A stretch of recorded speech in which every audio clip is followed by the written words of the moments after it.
Ay, magluluto tayo ng sinigang. Meron tayong sinigang mix. Tapos magic, sibuyas, pichay, tsaka sili. Binaghalo ko na. Tapos ito na ang ano natin, ang sinigang na baboy natin. Ayan.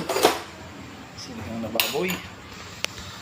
Tatanggalin natin yung bula niya. Kasi marumi yan. Dapat pag nagluto ka, alisin mo talaga ito.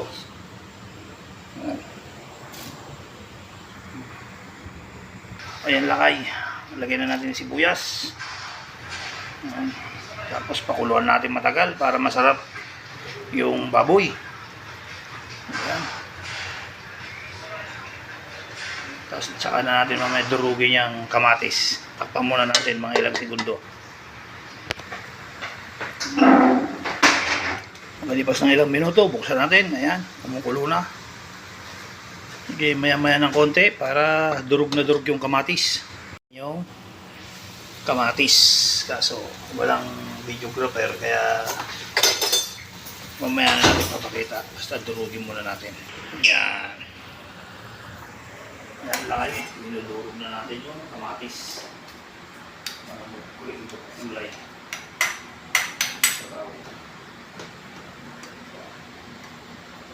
Tingnan yung kamatis ko nilagay.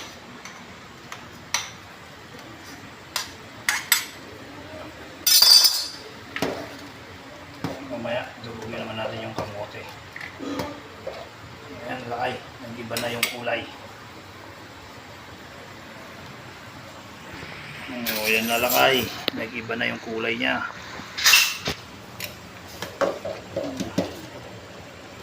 Pag malambot na yung gabi, tsaka naman natin durugin. Takpan muna natin.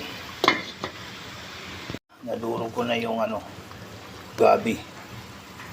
Lalapot na yung sabaw niyan. Magic.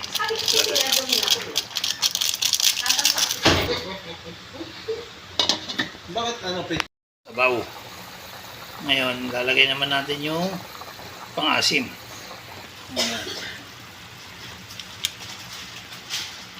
Ayan, tama na muna yun. Baka masyado maasim. Ayan. Haluin natin. Kasi lumalapot na yung sabaw. Sarap nito ngayon. Oy!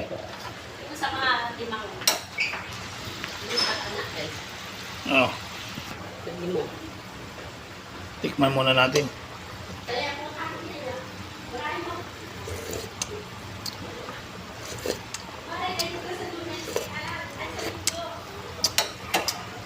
Sarap.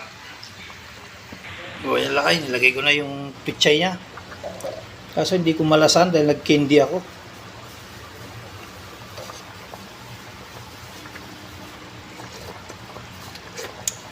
Sarap. Wow. Asan mo kay Gary? Pinalaban niya yata. Sili. Kuluan na natin yan.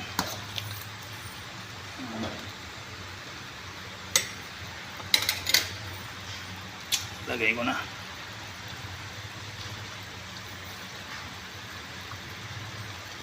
Takpan natin, nakalipas ng ilang minuto. Mamaya, buksan natin ulit. Ay, ito na ang finished product ng sinigang na baboy namin. Yun, sarap kumain ito, puro sili. Tapos may sili kalamansi ka. Oy, sarap namin.